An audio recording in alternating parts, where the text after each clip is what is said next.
वृत्ति प्रभाकर ग्रंथ में पेज नंबर 199 और 199 पेज के ऊपर नीचे से दूसरी पंक्ति, इसी संयोग को कारणाकारण संयोग जन्य कार्याकार्य संयोग कहे है। ठीक है, चलो भाई, तो बात यह चल रही थी कि कारण के 3 प्रकार बताए थे नैयायिक मत के अनुसार, समवायी कारण, असमवायी कारण, निमित्त कारण, और तीनों का लक्षण भी बता दिया। फिर असमवायी कारण को बताते समय कहा था कि द्रव्य के प्रति असमवायी कारण होता है अवयवों का संयोग, ठीक, और गुण के प्रति भी गुण असमवायी कारण बनता है, और गुण के प्रति क्रिया भी असमवायी कारण बनती है। तो गुण के प्रति गुण असमवायी कारण का उदाहरण दिया था, पट के नील रूप के लिए असमवायी कारण है तंतु का नील रूप। पट का नील रूप गुण है, उसके लिए कारण असमवायी कारण तंतु का नील रूप बताया था, असमवायी कारण है। अब गुण के लिए असमवायी कारण क्रिया है, इस बात को बता दिया, उस बात को बता दिया क्या कि हस्त और तरु का जो संयोग, उस संयोग के आश्रय हस्त और तरु दोनों हैं, और उसमें से हस्त में क्रिया हो रही है, तो उस क्रिया से वो संयोग बन गया। हस्त तरु का संयोग क्रियाजन्य है, कर्मज संयोग है, तो क्रिया उसके लिए क्या बन गई, असमवायी कारण। और संयोग के 2 भेद बताए थे, कर्मज संयोग, संयोगज संयोग। तो कर्मज संयोग में भी 2 प्रकार, अन्यतर कर्मज, उभय कर्मज। अन्यतर कर्मज का उदाहरण दिया था क्या, पक्षी की क्रिया से पक्ष वृक्ष का संयोग है कि नहीं, अन्यतर कर्मज संयोग है, और उसके लिए असमवायी कारण पक्षी की क्रिया। हस्ततरु संयोग के लिए असमवायी कारण हाथ की क्रिया, बराबर।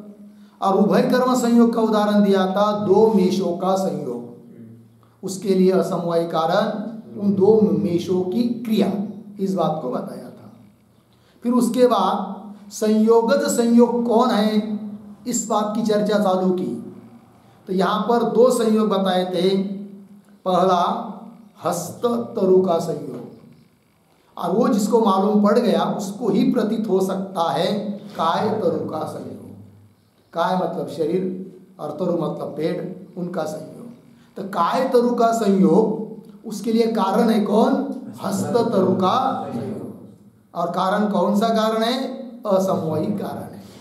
इस बात को भी बता दिया था। अब बात यह चल रही है कि काय तरु का संयोग जो है, इसी को एक और नाम दिया जा सकता है, क्या, कार्याकार्य संयोग, और उसके लिए कारण हस्त तरु का संयोग है, उसको एक नाम दिया जाएगा कारण अकारण संयोग, कारणाकारण संयोग। तब जैसे हम लोग बोल सकते हैं क्या कि हस्त तरु के संयोग से जन्य है काय तरु का संयोग, उसी को दूसरी भाषा में कह सकते हैं कारणाकारण संयोग से जन्य है कार्याकार्य का संयोग। हो गया जी। अब ये कौन है, कारणाकारण का संयोग कैसा है, कार्याकार्य का संयोग कैसा है, उनमें कार्य कारण भाव भी कैसा है, इन सभी बातों का स्पष्टीकरण अब इस पंक्ति से किया जा रहा है। तो पंक्ति देखिए, इसी संयोग को कारणाकारण संयोग जन्य कार्याकार्य संयोग कहे है। लग गया, आगे चलिए। यहाँ 2 संयोग है, यहाँ पर कितने संयोग है, 2। एक हस्त तरु का संयोग है, सो हेतु संयोग है, उसी का नाम क्या, हेतु संयोग, कारण संयोग है वो, क्योंकि उससे उत्पन्न होता है काय तरु का संयोग। एक हस्त तरु का संयोग है, सो हेतु संयोग है, और काय तरु का संयोग फल संयोग है, बराबर। हेतु और फल, कारण और कार्य, फल संयोग को कार्य संयोग भी कह सकते हैं, ठीक है जी। यहां स्थान में कारण शब्द से अब बोलेंगे कारण अकारण का संयोग, हस्ततरु का संयोग, तो कैसे वो कारण अकारण का संयोग है, तब उसका स्पष्टीकरण कर रहे हैं। तो यह स्थान में कारण शब्द से किसको लेंगे, फल संयोग के आश्रय के समवायी कारण का ग्रहण है कारण शब्द से। पहली बात ये ध्यान रखना है कि हेतु संयोग कौन, फल संयोग कौन। हेतु संयोग कौन, हस्ततरु का संयोग। फल संयोग कौन, कायतरु संयोग। ये भूलना नहीं। फिर आगे देखिए, यह स्थान में कारण शब्द से किसको लेना है, तब करे फल संयोग के आश्रय। फल संयोग काय तरु का संयोग, उसके आश्रय दो कौन कौन, काय और तरु। उसमें से काय लिया, उस काय का कारण कौन है, हस्त, इसलिए हस्तों को लिया कारण शब्द से। फल संयोग का जो आश्रय, उन आश्रय का जो कारण, उसको लेंगे कारण शब्द से। तो कारण कौन है, हस्त। फल संयोग के आश्रय के समवायी कारण का ग्रहण है। बात लगी कि नहीं। फल संयोग काय तरु संयोग, उसके आश्रय काय और तरु है कि नहीं, उसमें से लिया काय है कि नहीं, आश्रय कौन लिया, काय। उस काय का समवायी कारण कौन है, हाथ, क्योंकि अवयवी के प्रति अवयव क्या होता है, समवायी कारण होता है। पट के लिए तंतु समवायी कारण है, कपाल के लिए, घट के लिए कपाल समवायी कारण है। उस प्रकार काय के लिए समवायी कारण हस्तपादादिक अवयव है, हाथ भी हो गया। समवायी कारण का ग्रहण है याते। फल संयोग के आश्रय काय तरु दो है, उसको घटा रहे। फल संयोग के आश्रय कौन कौन, काय तरु दो है। तीन में काय का समवायी कारण हस्त है। याते कारण शब्द से हस्त का ग्रहण है। कारण शब्द से किसको पकड़ेंगे, हाथ को, ग्रहण है। और अकारण शब्द से तरु का ग्रहण है। कारण तरु क्या है, अकारण है। किसके लिए, फल संयोग के जो आश्रय उनके लिए अकारण है कौन, तरु। फल संयोग के आश्रय दो कौन, काय और तरु। उसमें से तरु के लिए तरु कारण है क्या, नहीं। काय के लिए तरु कारण है क्या, नहीं। इसलिए तरु क्या हुआ, अकारण, और हाथ क्या हुआ, कारण, और दोनों का संयोग कारण अकारण का संयोग, हस्त तरु का संयोग, बराबर। अकारण शब्द से तरु का ग्रहण है। काहे थे, क्यों, काय का व तरु का समवायी कारण तरु नहीं। तरु न तो काय का समवायी कारण है, न तो तरु का समवायी कारण है। फल संयोग के जो दो आश्रय, उन दोनों में से किसी का भी कारण नहीं है कौन, तरु। इसलिए तरु क्या हुआ, अकारण। काय का व तरु का समवायी कारण तरु नहीं होने ते अकारण है। लग गया, तैसे मिल गया ना। तैसे हेतु संयोग के आश्रय ते जन्य का कार्य शब्द से ग्रहण है। अब कार्य शब्द से कौन लेंगे, ये प्रश्न। पहले हेतु संयोग समझ लीजिए। हेतु संयोग कौन है, हस्त तरु का संयोग। उसके दो आश्रय कौन कौन, हस्त और तरु। उनसे जो उत्पन्न हुआ है वो लेंगे कार्य शब्द से। हाथ से उत्पन्न हुआ है कौन, काय। अतः कार्य शब्द से किसको लेंगे, काय, बराबर। और अकार्य तरु, क्यों, तरु न तो तरु से उत्पन्न हुआ है, न तो हाथ से उत्पन्न हुआ है कौन, तरु। अतः तरु क्या हुआ, अकार्य। पंक्ति देखिए, जैसे हेतु संयोग के, हेतु संयोग हस्ततर संयोग, उसके आश्रय हस्त और तरु। हेतु संयोग के आश्रय थे हस्त और तरु। उससे जो जन्य है, तरु से जन्य तो न तरु है न तो काय है, किंतु हस्त से जन्य है कौन, काय। जन्य का कार्य शब्द से ग्रहण है। लग गया। हेतु संयोग के, घटा रहे, हेतु संयोग के आश्रय थे अजन्य का अकार्य शब्द से ग्रहण है। अकार्य कौन, हेतु संयोग के जो दो आश्रय, उनसे जो उत्पन्न नहीं होगा उसको कहेंगे अकार्य। पंक्ति देखिए, हेतु संयोग के आश्रय, हेतु संयोग हस्त तरु संयोग, उसके आश्रय दो हस्त और तरु, उससे अजन्य तरु, क्योंकि तरु न तो तरु से उत्पन्न हुआ है, न तो हाथ से, है कि नहीं, हाथ से उत्पन्न हुआ है कौन, तरु। हेतु संयोग के आश्रय थे अजन्य का अकार्य शब्द से ग्रहण है, बराबर, उसको अब घटा रहे। हेतु संयोग के आश्रय हस्त और तरु, हेतु संयोग के आश्रय कौन कौन? हस्त और तरु है। तीन में हस्तजन्य जो काय सो कार्य है, हाथ से उत्पन्न कौन? काय, वो कार्य हुआ। और हस्त से और हस्त से तथा तरु से अजन्य जो तरु सो अकार्य है। हस्त से भी अजन्य और तरु से भी अजन्य कौन? तरु, इसलिए तरु क्या हुआ? अकार्य। हस्त से तथा तरु से अजन्य जो तरु सो अकार्य है, लग गया। इस रीति से कारण जो हस्त अकारण तरु तिनके संयोगते, मतलब कारण अकारण के संयोगते उत्पन्न होता है कौन? काय तरु का संयोग, अर्थात कार्य अकार्य का संयोग, वही दे रहे। इस रीति से कारण जो हस्त और अकारण तरु तिनके संयोगते कार्य जो काय, क्या लिखा है? कार्य है ना, वाय की काय, कार्य जो काय मिला, और अकार्य तरु तिनका संयोग उपजय है, मिल गया। याते, इसलिए इस संयोग को क्या कहेंगे?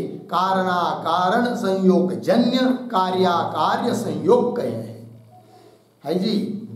काय तरु के संयोग को क्या कहेंगे? कारणाकारण संयोग जन्य कार्याकार्य संयोग, अर्थात संयोगज संयोग। ठीक, कारणाकारण संयोग जन्य कार्याकार्य संयोग कहे। संयोगज संयोग इसी प्रकार का हो है, संयोग संयोग, संयोग से उत्पन्न हुआ संयोग, यही है, इसी प्रकार का हो है। अन्यथा मतलब इसको नहीं लेंगे तो बाकी के सब कैसे? कर्मज संयोग है, बराबर। चाहे मेष पक्षी वृक्ष का संयोग हो, चाहे मेष द्वय का संयोग हो, वो सब कैसे? कर्मज। अन्यथा कर्म संयोग ही है। आगे, जहां कपाल के कर्मते कपाल द्वय का संयोग होवे, है कि नहीं? कपाल के कर्मते, कपाल को उठा के लाया, जोड़ दिया, कपाल में कर्म हुआ, तो कपाल के कर्मते कपाल द्वय का संयोग होवे, और कपाल संयोगते कपाल आकाश का संयोग होवे, है कि नहीं? कपाल के संयोग से क्या हो गया? कपाल और आकाश का भी संयोग हो गया, हो गया है। तहा भी कर्मजयी संयोग है, किंतु वहां का संयोग भी कैसा है? कर्मजय। संयोग संयोग नहीं, कैसे भाई? क्यों? काहे थे? जिस कपाल के कर्म थे कपाल द्वय का संयोग होवे है, कपालों के कर्म से क्या हुआ? दो कपालों का संयोग हुआ। उसी कपाल के कर्म से कपाल आकाश का क्या हुआ? इसलिए कपाल आकाश का संयोग भी कैसा है? कर्म है। भले आकाश में क्रिया नहीं है, किंतु कपाल में क्रिया है। जिस कपाल के कर्म थे कपाल द्वय का संयोग होवे, तिस कपाल कर्म थे ही कपाल आकाश का संयोग उपजे है, लग गया। कपाल द्वय का संयोग और कपाल आकाश संयोग दोनों एक क्षण में होवे है। कपाल द्वय का संयोग, दो कपाल जुड़ गए ना, उसी क्षण में होता है कपाल आकाश का संयोग। ठीक, कपाल द्वय का संयोग और कपाल आकाश संयोग दोनों एक क्षण में होवे है। ठीक, तिनका परस्पर कार्य कारण भाव संभवे नहीं। किनका? पंक्ति के कपाल द्वय का संयोग और कपाल आकाश का संयोग, ये दो। कपाल आकाश का संयोग के लिए कारण कपाल द्वय का संयोग नहीं कर सकते, क्योंकि जिस क्षण में कपाल द्वय का संयोग हुआ उसी क्षण में कपाल आकाश का संयोग हुआ। अतः कार्य कारण भाव, कार्य कारण भाव वहां होता है जहां कार्य के पहले कारण रहता है। कार्य के कम से कम एक क्षण पहले चाहिए कौन? कारण। कार्य के पहले चाहिए, तब उनमें कार्य कारण भाव बनता है। यहाँ पर कपाल द्वय का संयोग के क्षण में ही कपाल आकाश का संयोग हो रहा है, अतः उन दो संयोग में कार्य कारण भाव नहीं है, अतः उसको संयोग संयोग नहीं कर सकते। कपाल आकाश का संयोग भी कर्मज संयोग ही है। मिल गया? चलिए, कपाल द्वय का संयोग और कपाल आकाश संयोग दोनों एक क्षण में हो गए, तिनका परस्पर कार्य कारण भाव संभव है नहीं। याते कपाल द्वय के संयोग की नाई, मिल गया? याते इसलिए कपाल द्वय के संयोग की नाई, मतलब जैसे दो कपालों का क्या हुआ संयोग, वो जैसा कर्मज है उसी प्रकार कपाल आकाश का संयोग भी कर्मज है। याते कपाल द्वय के संयोग के नाई कपाल आकाश संयोग भी कपाल की क्रिया ही उपजने थे, कपाल की क्रिया से उत्पन्न हुआ होने के कारण कर्मज ही संयोग है। कपाल आकाश का संयोग भी कर्मज संयोग है। उक्त प्रकार से कारणाकारण संयोग जन्य कार्याकार्य संयोग बराबर और अन्यतर कर्म संयोग और तैसे उभय कर्म संयोग भेदते तीन ही प्रकार का संयोग है। कुल मिलाकर संयोग के कितने प्रकार हुए? तीन। एक हुआ अन्यतर कर्म संयोग, दूसरा हुआ उभय कर्म संयोग, तीसरा हुआ संयोगत संयोग, उसी को कहेंगे कारणाकारण संयोग जन्य कार्याकार्य संयोग। भेदते तीन ही प्रकार का संयोग है। लग गया। और कोई ग्रंथकार सहज संयोग भी माने, कुछ लोग सहज संयोग भी मानते हैं। चौथा कैसा संयोग? सहज संयोग। और कोई ग्रंथकार सहज संयोग भी माने हैं। जैसे उदाहरण सुवर्ण में पीत रूप और गुरुत्व के आश्रय पार्थिव भाग का और अग्नि संयोग से जाका नाश होवे नहीं, ऐसे द्रव्यत्व के आश्रय तेजस भाग का सहज संयोग है। दोनों का सहज संयोग। सहज संयोग का उदाहरण सोना देखा है कभी? सोना देखा है? कैसा होता है? पीला। सोना मतलब झोपने नहीं, सोना मतलब सुवर्ण। उसमें दो अंश है, कुछ अग्नि का भाग है और कुछ भाग है किसका? पृथ्वी का पार्थिव भाग। पार्थिव भाग और अग्नि का कुछ भाग, दोनों का क्या हुआ है? संयोग। किंतु किसी ने बनाया नहीं है, स्वभावतः है, जन्मता है। इसलिए अग्नि के भाग का और तेज के भाग का जो संयोग, उसको कहते हैं क्या? सहज संयोग। भले समझ में आया? बोलेंगे उस सोने में कौन सा भाग अग्नि का है और कौन सा भाग पृथ्वी का है, कि जिनका सहज संयोग बोल रहे हो, तब बता रही है स्पष्ट करके। देखिए जैसे सुवर्ण में पीत रूप और गुरुत्व के आश्रय पार्थिव भाग का एक पार्थिव भाग मिल गया। कैसा है पार्थिव भाग? कि जो पीत रूप का आश्रय है, पीत रूप जिसमें रह रहा है, पृथ्वी का भाग है वो। और कैसा है वो? गुरुत्व जिसमें रह रहा है। गुरुत्व पृथ्वी और जल में ही रहता है, तेज में नहीं। किंतु सोने में गुरुत्व है ना, तो गुरुत्व गुण का जो आश्रय है सोने में, वो है पार्थिव भाग। और वो पितृप का भी आश्रय है। कौन? पार्थिव भाग। एक हुआ। सुवर्ण में पितृप और गुरुत्व के आश्रय पार्थिव भाग का लग गया। और दूसरा भाग कौन है फिर? अग्नि संयोग से जाका नाश होवे नहीं, ऐसे द्रव्यत्व के आश्रय तेजस भाग का। सोने को अग्नि में डाल देंगे, कितना भी जलाएंगे तो जलता नहीं, पानी हो जाएगा, पुनः गाढ़ा हो जाएगा, अग्नि से निकालेंगे तो। लग गया जी। और वो इतना सरलता से भी उसका पानी नहीं होता है, उसकी कुछ प्रक्रिया भी होती है। लग गया जी, सोने का पानी बनाना। तो किंतु ऐसा उसमें एक अंश है कि जिसका अग्नि के संयोग से क्या नहीं होता है? नाश नहीं होता है। ठीक है। अग्नि के संयोग से समझ लीजिए, सोना लिया आपने 10 ग्राम, जलाया, बाद में गिना तो 9 ग्राम बढ़ गया, 1 ग्राम कम हुआ, जल गए 1 ग्राम। कौन जला? पार्थिव भाग जला। उसमें कुछ हिनकस आदि, कुछ भाग मल आदि लगा होगा ना, जो भी, वो भाग जला। जो वास्तव तेजस भाग है वो जलता नहीं है। वही कह रहे, अग्नि संयोग से जाका नाश नहीं, जाका नाश होवे नहीं, ऐसे कौन?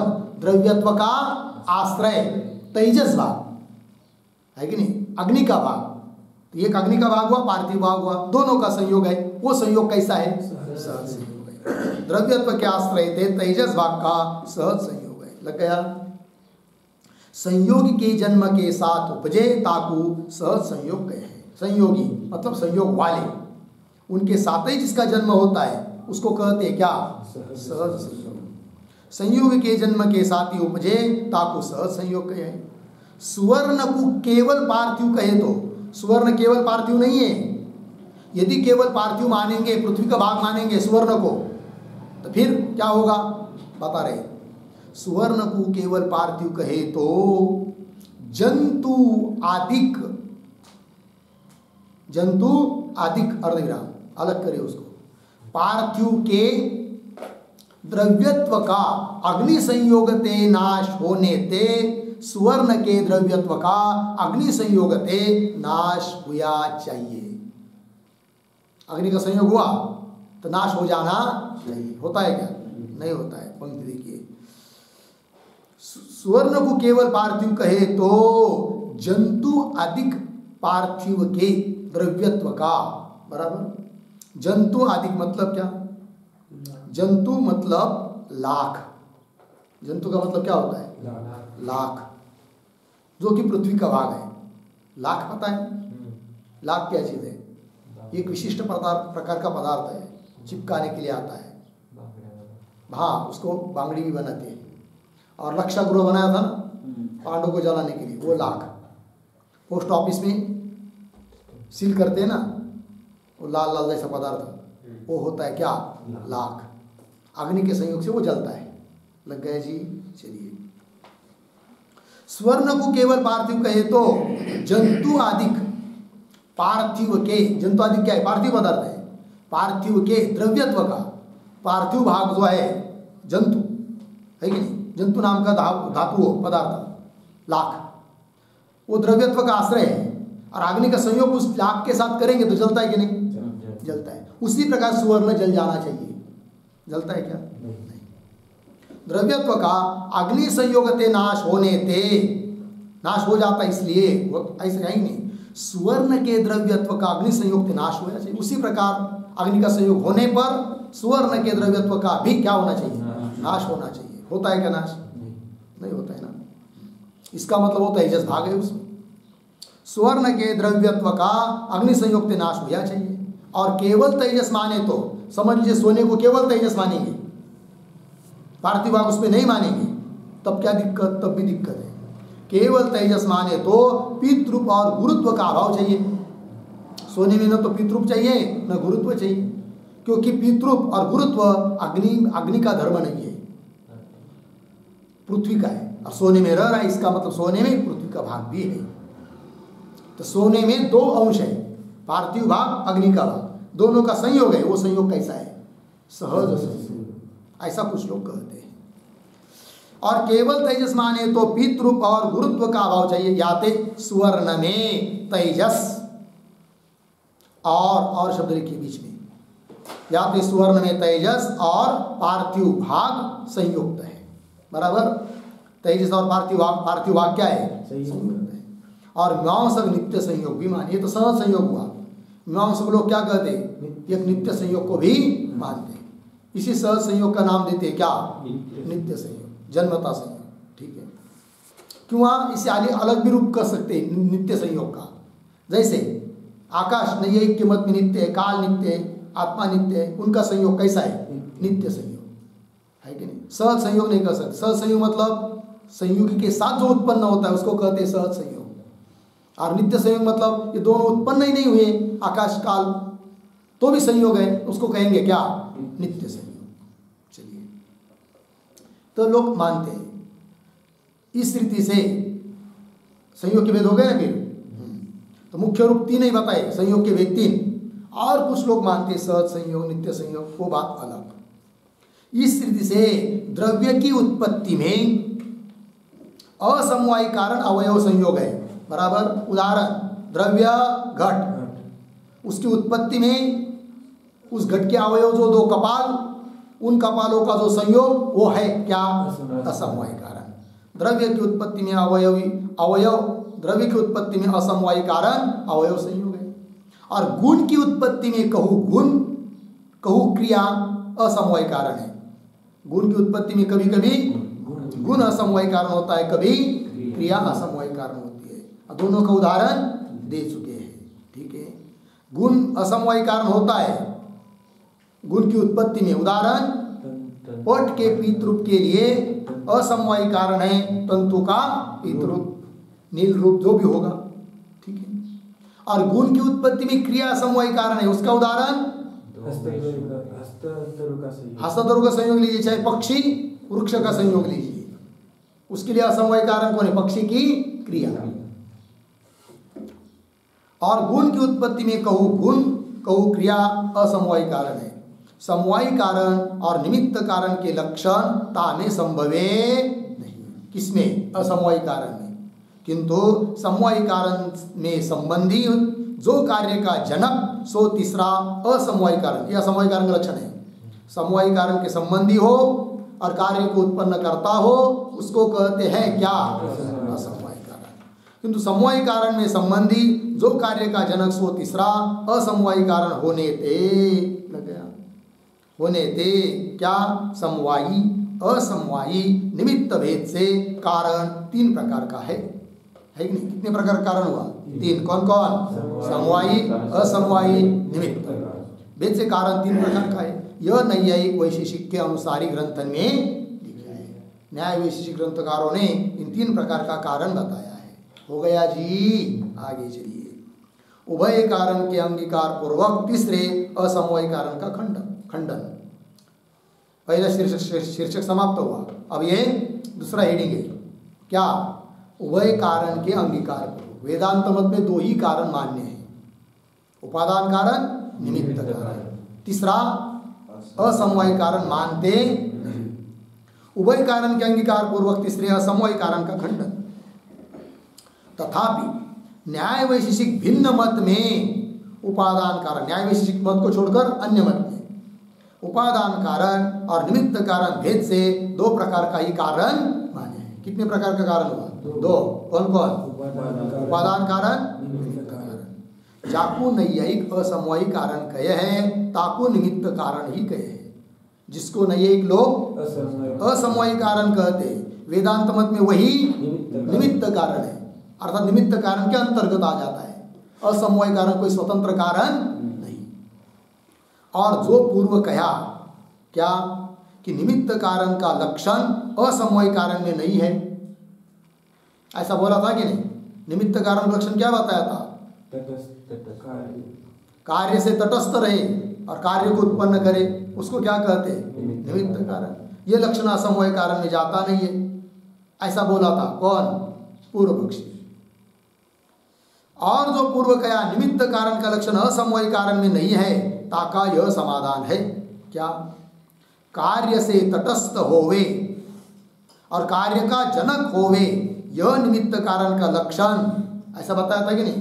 कार्य से तटस्थ, कार्य से दूर रहता है और कार्य को उत्पन्न करता है। जैसे घट के लिए निमित्त कारण कौन? दंड, चक्र, कुलाल आदि घट के साथ शुरू कर रहे थे के बाद में घट से तटस्थ है और घट को उत्पन्न कर देते हैं। कार्य से तटस्थ होवे और कार्य का जनक होवे, यह निमित्त कारण का लक्षण त्रिविध कारणवादी की रीति से कहा है। वेदांती बोल रहे हैं यह जो लक्षण किया ना तुमने निमित्त कारण का, वो लक्षण हमको मान्य नहीं है। वो लक्षण तुम्हारे मत में कि जो लोग तीन कारण मानते हैं, हमारे मत में निमित्त कारण का लक्षण अलग है। उसके अंतर्गत आ जाता है कौन? असमवायी कारण। अतः असमवायी कारण कोई तीसरा कारण नहीं है, निमित्त कारण के अंतर्गत है। ठीक है, सिद्धांती बोलते हैं द्विध कारणवादी की रीति से तो उपादान कारण ते भिन्न जो कारण सो निमित्त कारण के, ये बात सीधी भाषा। उपादान कारण को छोड़कर जितने भी कारण है तो वो सब क्या है? निमित्त कारण है। चाहे कार्य से संबंधी हो असंबंधी हो, कोई लेना देना नहीं। उपादान कारण को छोड़कर जितना भी कारण है वो सब निमित्त कारण है। उपादान कारण ते भिन्न जो कारण सो निमित्त कारण कहिए।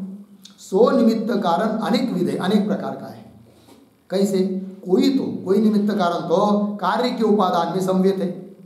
कुछ निमित्त कारण ऐसे कार्य के उपादान कारण में समवाय संबंध से रहते हैं। उदाहरण देंगे सबका। जैसे घट का निमित्त कारण कपाल संयोग। घट का निमित्त कारण कौन है? कपाल का संयोग। कहाँ रहता है? घट के उपादान कारण जो कपाल, उन कपालों में समवाय संबंध से रहता है, कपाल का संयोग। घट का निमित्त कारण कपाल संयोग है, सो घट के उपादान कारण कपाल में समवेत है, लग गया। और कोई निमित्त कारण और कोई निमित्त कारण ही कार्य के उपादान में संवेत है। देखो भाई, कुछ निमित्त कारण तो कार्य के उपादान में संवेत है, कोई निमित्त कारण ऐसे है तो कार्य के उपादान में संवेत है। बोले उदाहरण दे रहे, जैसे पट का रूप लीजिए, कार्य पट का रूप, ध्यान दीजिए, कार्य पट का रूप, उस पट रूप का समवायी कारण पट, बराबर, उसका समवायी कारण तंतु, पट का समवाय कारण तंतु में समवाय संबंध से तंतु का रूप, जो कि पट रूप के लिए निमित्त कारण है। पट रूप के लिए निमित्त कारण तंतु का रूप है ना, दोनों कारणवादी के मत में असमवाय कारण नहीं है, निमित्त कारण है। तो पट रूप के लिए निमित्त कारण जो तंतु का रूप, वो कैसा है? कार्य के समवायी कारण में समवाय संबंध से, मतलब उपादान के उपादान में संवेत है। कार्य पट रूप, उसका उपादान कारण पट, उस पट का उपादान कारण तंतु, उसमें समवाय संबंध से कौन? तंतु का रूप। समझ में आया? और कोई निमित्त कारण ही कार्य के उपादान में संवेत है। जैसे पट के रूप का निमित्त कारण तंतु का रूप है, सो पट रूप का उपादान जो पट रूप का उपादान कारण कौन? पट, उपादान जो पट, ताके पट के उपादान तंतु में संवेद है। लग गया? तैसे कोई निमित्त कारण कर्ता रूप चेतन है, सो स्वतंत्र है। कुछ निमित्त कारण ऐसे भी होते हैं, क्या करता है, चेतन है। जैसे घट को निमित्त कारण कुलाल करता है, घट का निर्माता है, और चेतन है कौन? कुलाल। कोई निमित्त कारण कर्ता रूप चेतन है, सो स्वतंत्र है। जैसे घट का निमित्त कारण कुलाल, लग गया। और कोई निमित्त कारण जड़ है, दंड चक्र, कोई निमित्त कारण जड़ है, सो कर्ता के व्यापार के अधीन है। कर्ता जो कुलाल, वो लेगा दंड को, तभी दंड काम करेगा, है कि नहीं? तो कर्ता के व्यापार के अधीन है। जैसे उदाहरण, घट के कारण दंडाधिक है, घट के कारण कैसे है? दंडाधिक, जड़ है, और कर्ता जो कुलाल उसके व्यापार के अधीन है। आगे चलिए, इस रीति है ना, है को खोड़िए, इस रीति से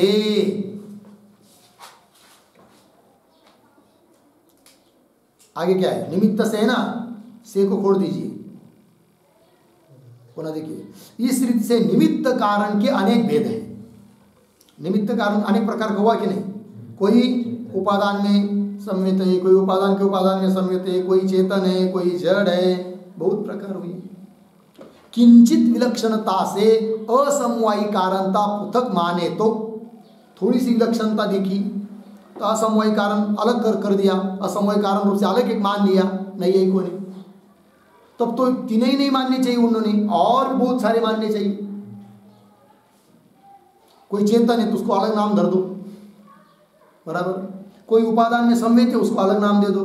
कोई उपादान के उपादान में, उसको अलग नाम दे दो, क्योंकि उपादान के उपादान में, और ये उपादान में ही है कि नहीं? फिर बहुत प्रकार हो जाएंगे। ऐसा किया है क्या? फिर बाकी के कारणों के बारे में ऐसा किया नहीं, केवल एक थोड़ी सी विलक्षणता देखी तो मान लिया क्या? असमवाय कारण अलग है। ये कोई ठीक नहीं है, नहीं है को का कहना। बात समझ में आई?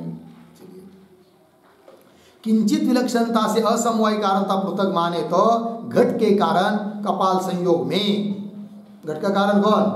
कपाल संयोग में, और घट रूप के कारण कपाल रूप में भी कारणता का भेद मानना चाहिए न, दोनों को भी अलग अलग कहना चाहिए, जबकि असमवाय कारण दोनों को माना है। कपाल संयोग को भी घट के लिए क्या माना? असमवाय कारण, बराबर। और कपाल के रूप को भी असमवाय कारण माना घट के रूप के लिए, किंतु अलग अलग कहना चाहिए, क्योंकि कपाल का संयोग उपादान में संवेत है, और कपाल का रूप उपादान के उपादान में संवेत है, क्योंकि घट रूप का उपादान घट, उसका उपादान कपाल, उसमें संवेत है। अतः यहाँ पर भी भेद कर देना चाहिए। किया है क्या? नहीं। किंचित विलक्षणता से असमवाय कारणता पृथक माने तो घट के कारण कपाल संयोग में, और घट रूप के कारण कपाल रूप में भी कारणता का भेद मानना चाहिए। मिल गया? काहे थे? घट का कारण कपाल संयोग। घट का कारण कौन? कपाल संयोग। तो कार्य के उपादान में संवेद है।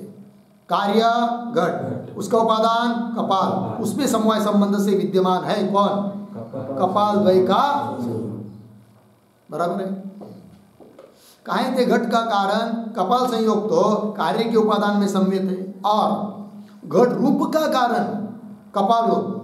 घट रूप का कारण कपाल रूप कैसा है? उपादान के उपादान में संवेद है। और घट रूप का कारण कपाल रूप अर्धविराम कार्य के उपादान में संवेद है। कार्य घट रूप, उसका उपादान घट, उसका उपादान कपाल, उसमें संवेद है कौन? कपाल का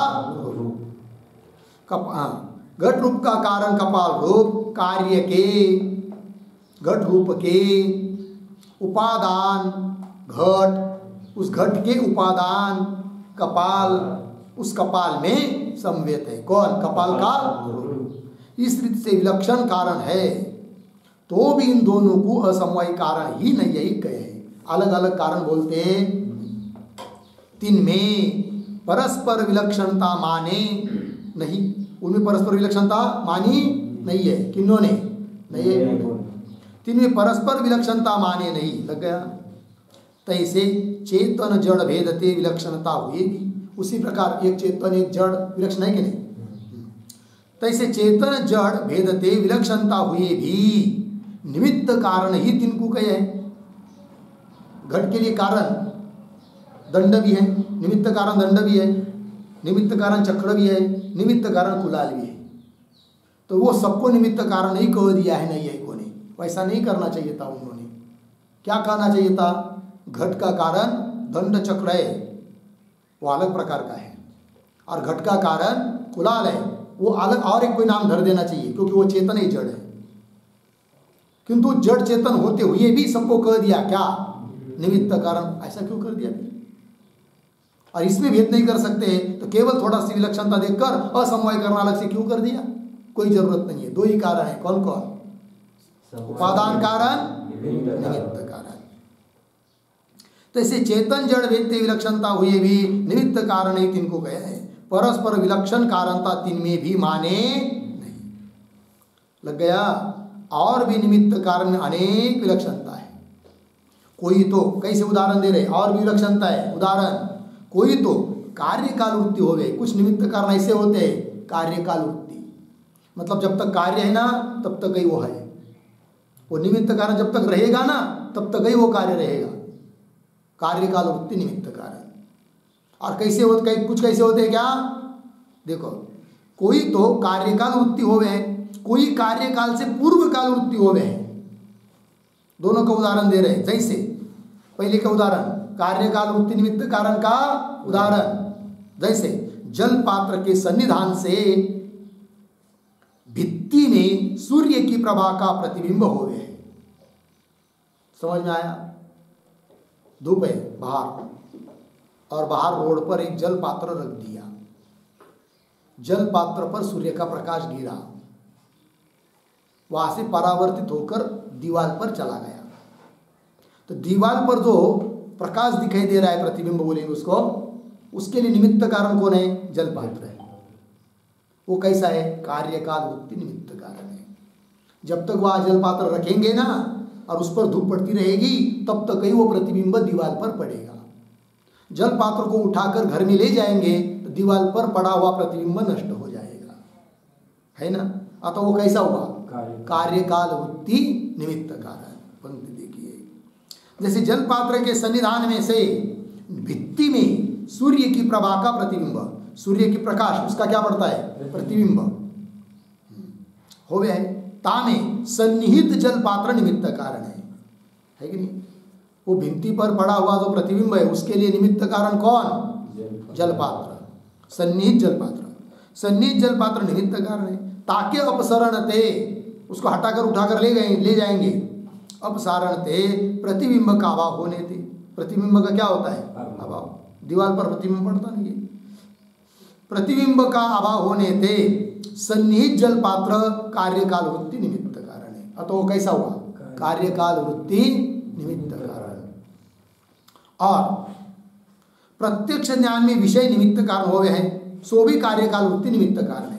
कार्यकाल वृत्ति निमित्त कारण का और एक उदाहरण दे रहे हैं। जैसे ज्ञान हुआ अयम घट, सामने घट रखा है, बराबर है, अयम घट। अयम घट है, इस ज्ञान के लिए निमित्त कारण है कौन? घट रूप विषय। जब तक घट सामने है तब तक ही अयम घट ये ज्ञान होता है। घट को उठा के ले जाएंगे तो अयम घट ये ज्ञान नहीं होगा। अतः घट रूप विषय ज्ञान के लिए कारण है, निमित्त कारण है। कैसा? कार्यकाल वृत्ति निमित्त कारण है। और प्रत्यक्ष ज्ञान में विषय निमित्त कारण होवे, सो भी कार्यकाल वृत्ति होवे, लग गया। और दंडाधिक घट के निमित्त कारण है, सो कार्यकाल में पूर्व काल वृत्ति निमित्त कारण है। दो प्रकार बताए थे ना, कार्यकाल वृत्ति निमित्त कारण और कार्यकाल से पूर्व काल वृत्ति निमित्त कारण। उसका उदाहरण दे रहे आप। और दंडाधिक घट के निमित्त कारण है, बराबर। दंड घट के लिए निमित्त कारण है कि नहीं है? सो कार्यकाल में पूर्व काल में है ना, मेरे को काट दीजिए, पूर्व काल वृत्ति निमित्त कारण है।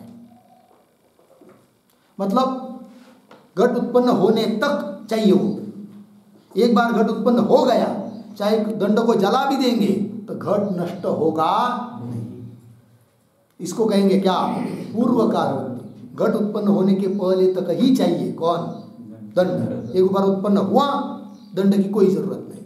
अतः उसको क्या कह दिया? पूर्व काल वृत्ति निमित्त कारण। कार्यकाल में पूर्व काल वृत्ति निमित्त कारण है। इस रीति से निमित्त कारण में और असमवायी कारण में अवान्तर अनेक भेद होने थे, बराबर। निमित्त कारण और असमवायी कारण में क्या है? अवान्तर, बीच वाले बहुत सारे भेद है। इसलिए निमित्त कारण में और असमवायी कारण में अवान्तर अनेक भेद होने थे भी समवायी कारण से भिन्न में द्वित कारणता ही मानी है नैयायिकों ने। समवायी कारण को छोड़कर बाकी सभी कारणों का अंतर्भाव दो में ही कर लिया। किसी को कह दिया निमित्त कारण, किसी को कह दिया असमवायी कारण। किंतु अनेक प्रकार की विलक्षणता है तो समवायी कारण से भिन्न केवल दो ही प्रकार का कारण नहीं कहना चाहिए था उनको, बहुत प्रकार कहना चाहिए था। कहे है क्या? पर अनेक प्रकार नहीं कह सकते विलक्षणता होने पर भी, तो दो ही प्रकार क्यों बताएंगे फिर? समवायी कारण से भिन्न दो कारण बताए ना, दो ही क्यों? एक ही बताओ, कौन? निमित्त कारण। फिर दो ही कारण हो जाएंगे, एक उपादान कारण, दूसरा निमित्त कारण। अवान्तर अनेक भेद होने ते भी समवायी कारण से भिन्न में द्वित कारणता ही मानी है, लग गया। कहू कहीं कहीं पर असमवायी कारणता है, कहू निमित्त कारणता है, लग गया। तैसे समवायी कारण से भिन्न सकल कारण में एक विध कारणता ही माननी चाहिए। समवायी कारण को छोड़कर बाकी जितने भी कारण है वो सब एक प्रकार के, ये कौन? निमित्त कारण। जैसे समवायी कारण से भिन्न सकल कारण में एक विध कारणता ही माननी चाहिए, लग गया। ता समवायी कारण से भिन्न कारण को, समवायी कारण से भिन्न कारण को असमवायी कारण कहो अथवा निमित्त कारण कहो, एक ही नाम दे दो। अलग अलग दो अलग अलग भेद करने की जरूरत नहीं। निमित्त कारण कहो। समवायी कारण संबंधित्व असंबंधित्व अवान्तर भेद से पृथक संज्ञाकरण निष्प्रयोजन है। समवायी कारण के संबंधी होगा, कार्य को उत्पन्न करेगा, वह समवायी कारण। समवायी कारण से भिन्न होगा, कार्य को उत्पन्न करेगा, वह निमित्त कारण। इस प्रकार का भेद करना कोई काम की बात नहीं है, निष्फल है। समवायी कारण संबंधित्व असंबंधित्व अवान्तर भेद से पृथक संज्ञाकरण निष्प्रयोजन है। याते समवायी कारण निमित्त कारण भेद से कारण दो प्रकार का है। कुल मिलाकर वेदांतियों के यहाँ सिद्ध हो गया कारण दो प्रकार का है, एक उपादान कारण है और दूसरा निमित्त कारण है। हो गया, बस आगे का विचार हम लोग कल करेंगे। ओम पूर्णमदः पूर्णमिदं पूर्णात् पूर्णमुदच्यते पूर्णस्य पूर्णमादाय पूर्णमेवावशिष्यते। ओम